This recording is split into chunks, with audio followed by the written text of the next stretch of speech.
Syederalun, sosok Komjen Ahmad Doviri merupakan Kepala Badan Intelijen Keamanan atau Kabintel Polri yang akan memimpin sidang etik Irjen Verdi Sambo.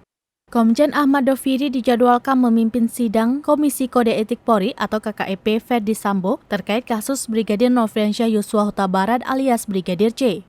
Hal tersebut disampaikan oleh Kepala Divisi Humas Polri, Irjen Dedi Prasetyo. Komjen Ahmad Doviri adalah seorang perwira tinggi Polri. Sebelum mengemban tugas sebagai Kabintel Polri, Ahmad Doviri pernah menjadi Kapolda Jawa Barat. Ahmad Doviri diketahui merupakan lulusan Akademi Kepolisian tahun 1989. Ia pernah meraih penghargaan Adi Makayasa atau sebagai lulusan terbaik. Ahmad Doviri juga lulusan Perguruan Tinggi Ilmu Kepolisian atau PTIK, Sespimpol, Lembang, dan Lemhanas RI PPRA 48 tahun 2012. Sebelum menjadi Kabintel Polri, Ahmad Doviri memiliki pengalaman menjadi Kapolda ketika ia memimpin Polda Banten dan Polda Yogyakarta. Ia sudah menangani banyak kasus kejahatan di Indonesia.